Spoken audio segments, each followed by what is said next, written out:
Peppa Pig looks like the most straightforward children's show ever made. A pig family, muddy puddles, Daddy Pig's belly, Grandpa Pig's boat. The same theme song that has been living rent-free in the heads of parents worldwide since 2004.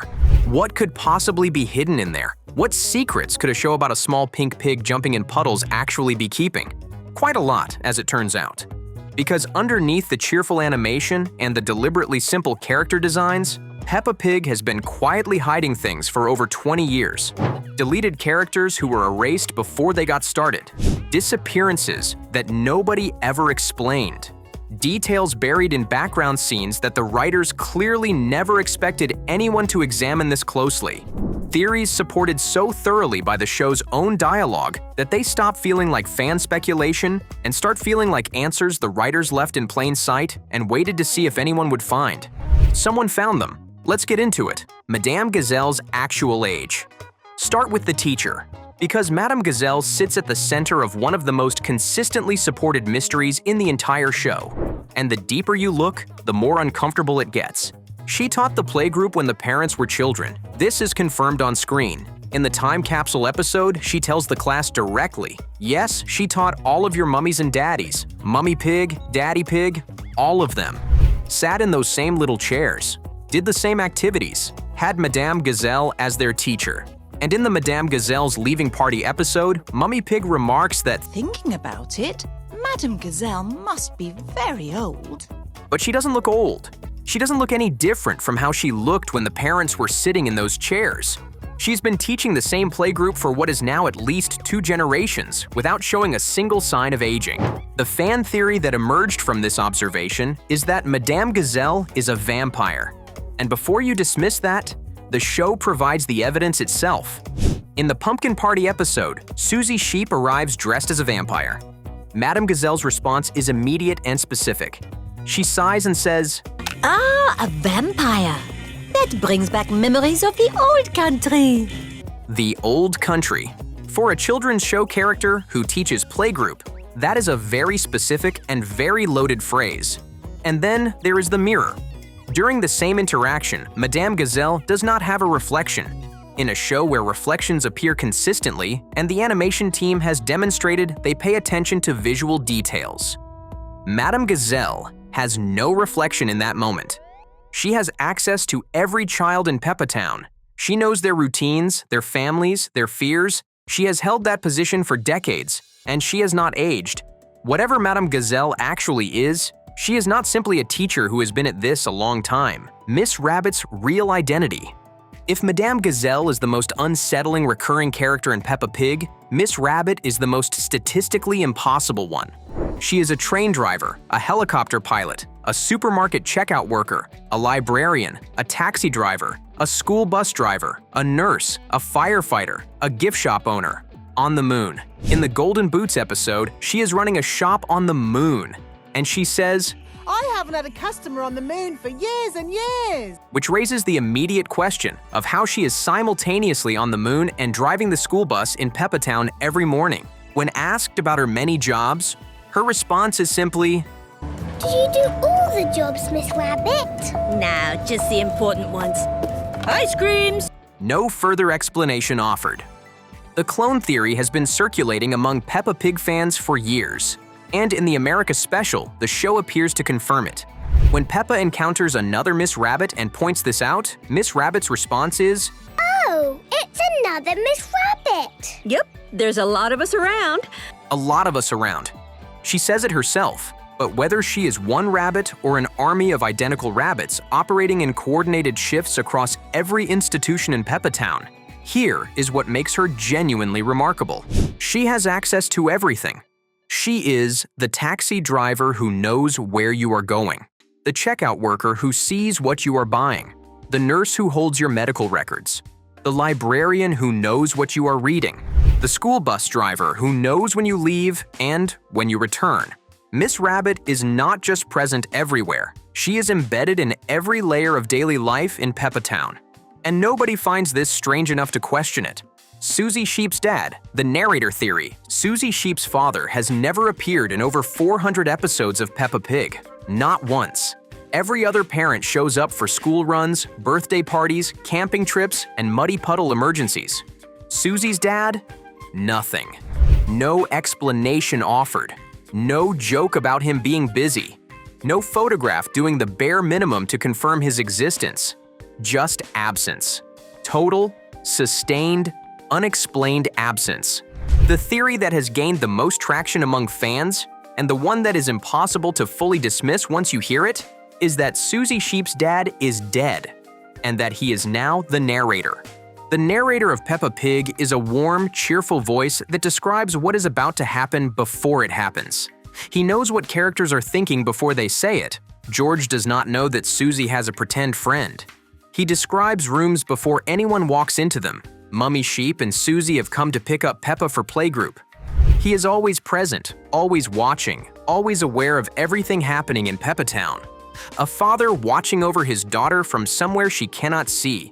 Knowing everything, present everywhere, describing her world with the specific warmth of someone who loves the people in it. If this theory is true, the narrator voice that millions of children have grown up hearing is a dead father watching his daughter grow up in a show she doesn't know he's in. Whether you find that heartwarming or deeply unsettling probably depends on what time of day you're watching. Mr. Fox's operation. Mr. Fox presents himself as a helpful local businessman. He runs a shop. He sells things. He turns up when people need items and provides them efficiently. On the surface, perfectly ordinary. Look closer and things become considerably less ordinary. In the Children's Fate episode, Mr. Fox approaches Emily Elephant's stall, loads everything into his van, and drives away without paying. Emily's response? I didn't need to. Mr. Fox took it away for nothing. No consequences follow. Mr. Fox continues operating his business. Then there are the rocks. In Grampy Rabbit in Space, Freddy Fox proudly announces that his dad sells rocks in packs of 5. My dad sells rocks in packs of 5. Yes, thank you, Freddy. You don't need to go to the moon to get them. This is either the most pointless business model in Peppa Town or evidence of a distribution operation that uses rocks as a cover for something nobody has looked into closely enough. But the genuinely suspicious detail is the consistency. No matter what anyone needs, no matter how specific or unusual the requirement, Mr. Fox always has it. Always. He arrives at the exact moment with the exact item. Either he has built the most impressive supply chain in the history of small-town retail, or he is running deals out of the back of that van that the other residents of Peppa Town have collectively decided not to ask questions about. And let's not forget, foxes are predators. In the real world, they hunt rabbits, chickens, and small pigs. So while everyone in Peppa Town is focused on what Mr. Fox is selling, nobody is asking the more fundamental question of why a natural predator chose to set up a convenience operation in the middle of a town full of prey animals. Either he reformed completely, or the van is part of a longer strategy that nobody has been patient enough to wait out. The pirate. Speaking of things nobody questioned at the time, a real pirate appeared in Peppa Pig. Multiple episodes. Orange beard, hook for a hand, eye patch, his own ship, and a treasure chest that was visibly not obtained through legitimate commerce. In the police boat episode, he sailed directly past law enforcement carrying stolen treasure and talked his way out of being questioned. No arrest followed, no investigation. The police watched him sail past and apparently decided this was not their department. And then he vanished. Entirely. No follow-up episode. No consequences. No retirement announcement. Just gone. This matters because pirates don't retire. They don't forget treasure. They don't stop acquiring things simply because the show stopped following them. Somewhere in the waters around Peppa Town, a fully operational pirate with a ship and a hook and a demonstrated ability to sail past police undetected is still out there. The show simply stopped checking in on him, which is either a continuity gap or a decision by someone in the writer's room who understood that some storylines are better left unresolved. The best friend problem. Peppa Pig has a best friend.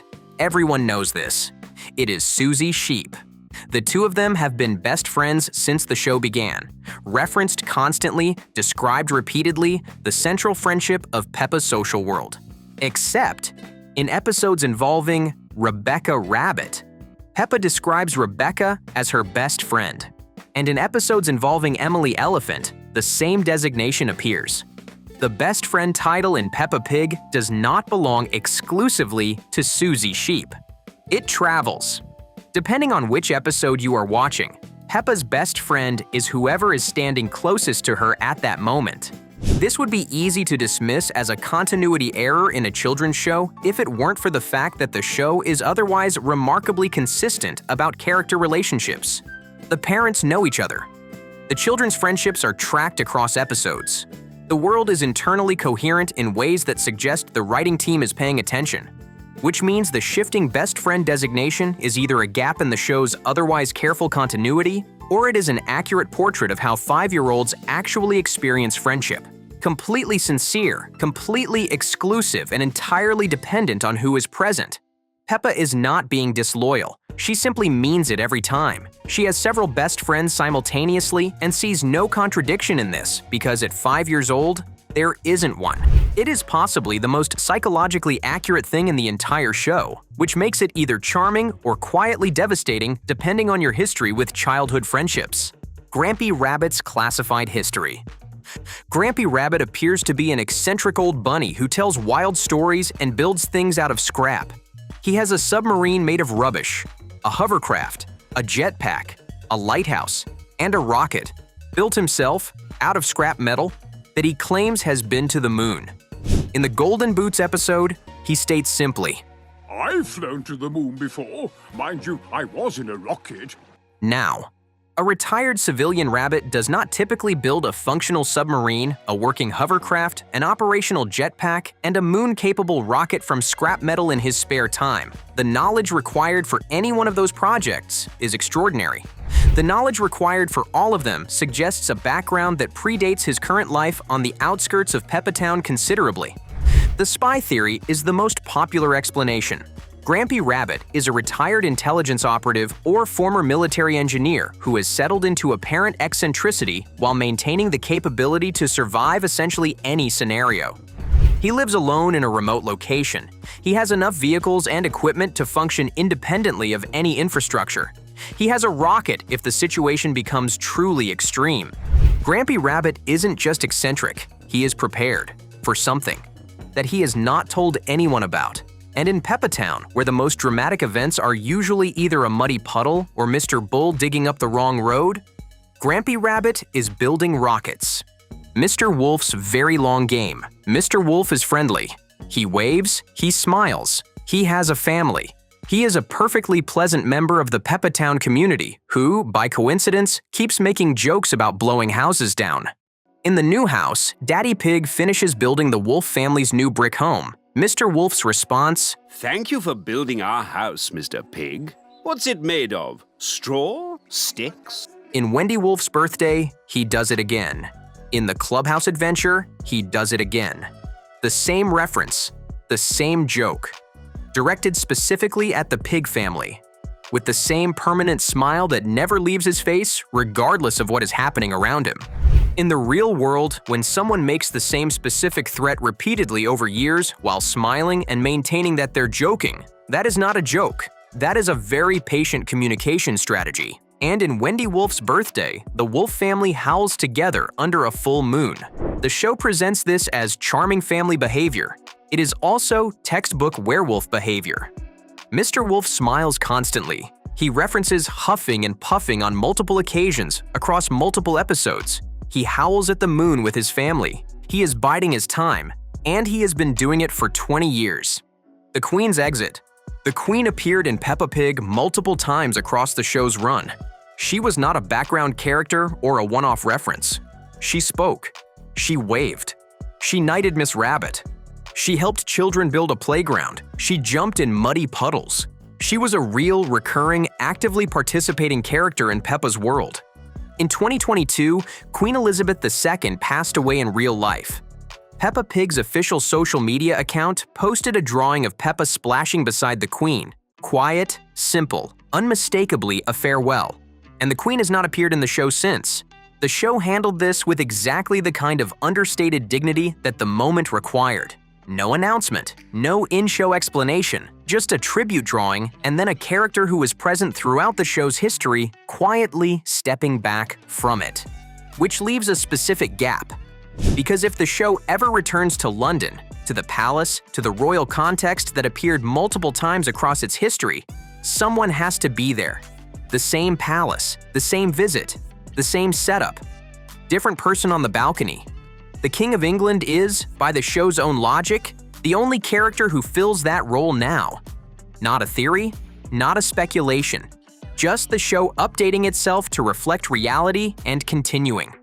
Mr. Potato's live television problem. Mr. Potato is a beloved children's television character within the world of Peppa Pig. He represents vegetables. He encourages healthy eating. He is, by every external measure, a positive force in the community.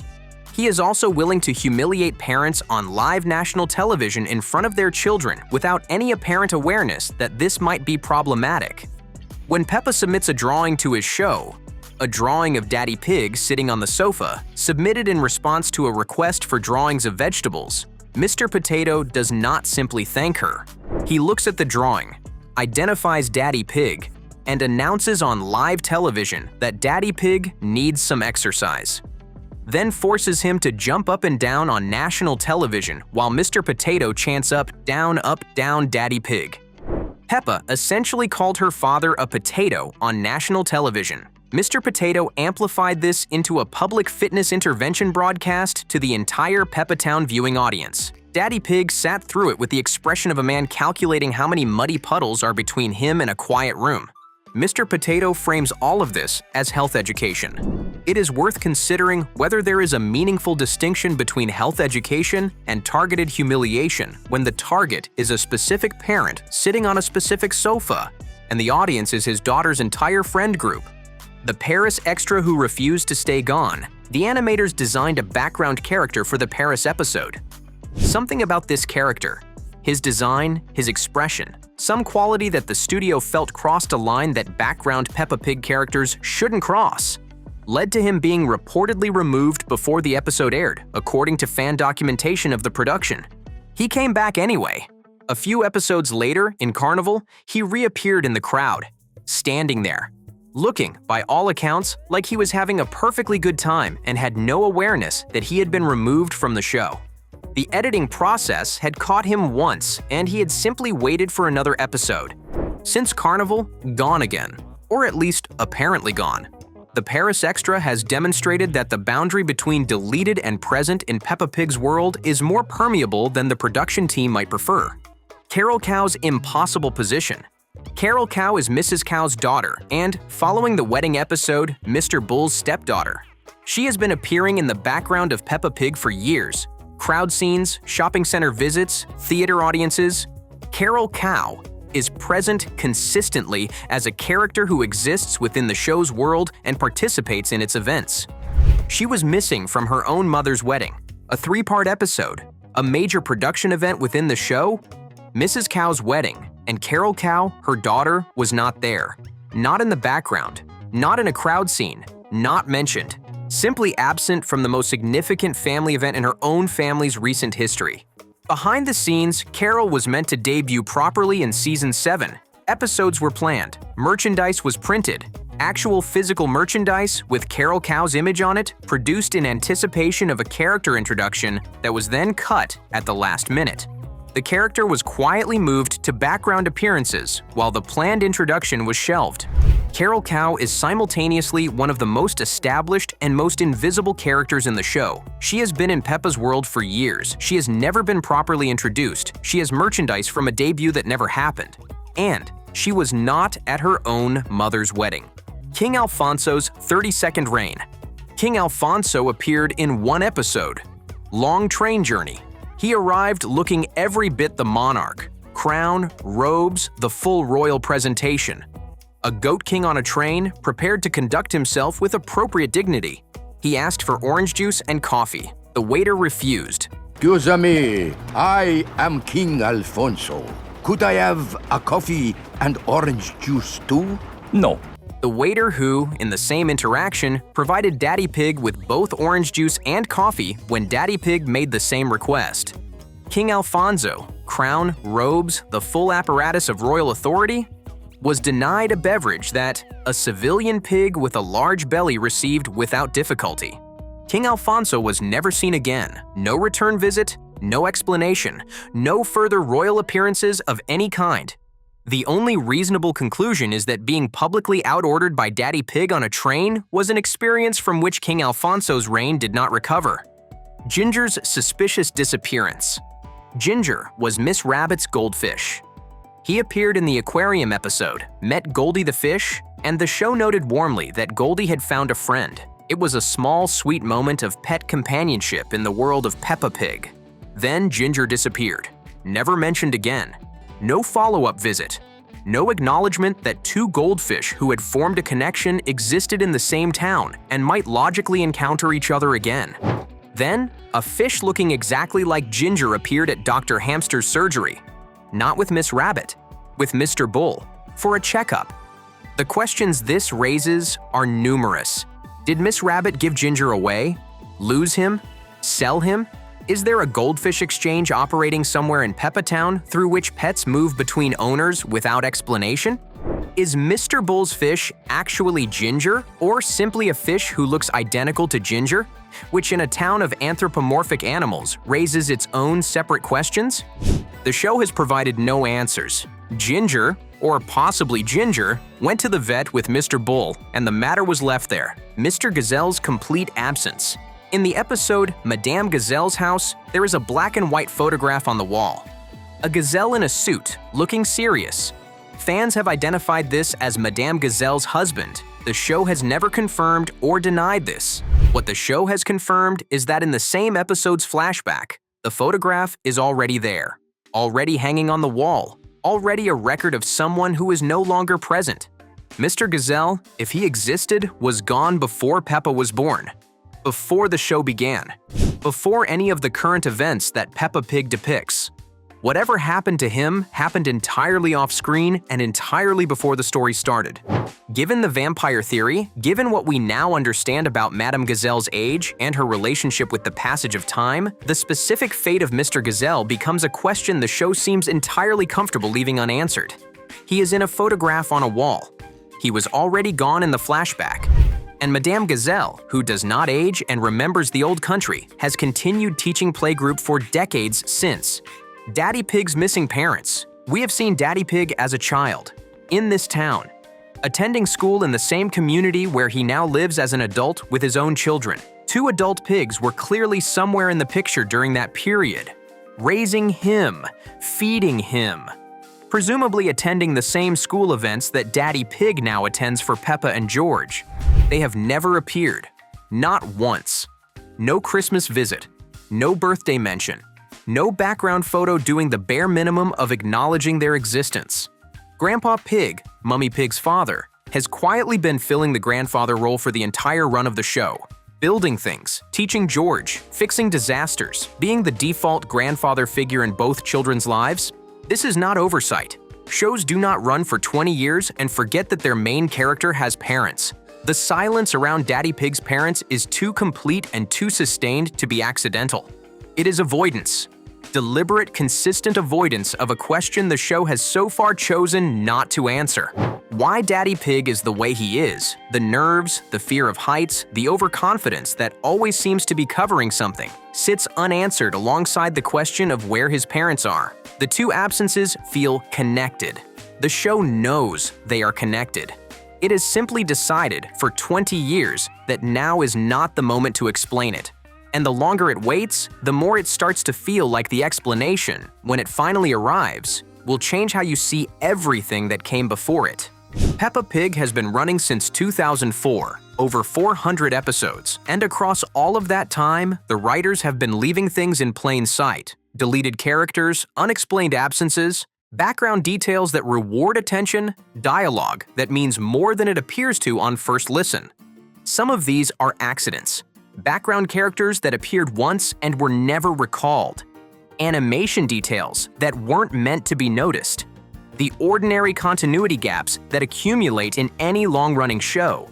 But some of them are not accidents. Some of them are too consistent, too specific, too too thoroughly supported by the show's own dialogue to be anything other than intentional. Madame Gazelle's reflection, Miss Rabbit's confirmation that there are a lot of them around, the narrator who knows things he shouldn't be able to know, the photographs of people who were already gone before the story started. Peppa Pig is a children's show about a small pink pig and her family. It is also, if you look at it carefully enough, something considerably more interesting than that. Which one got you the most? Drop it in the comments.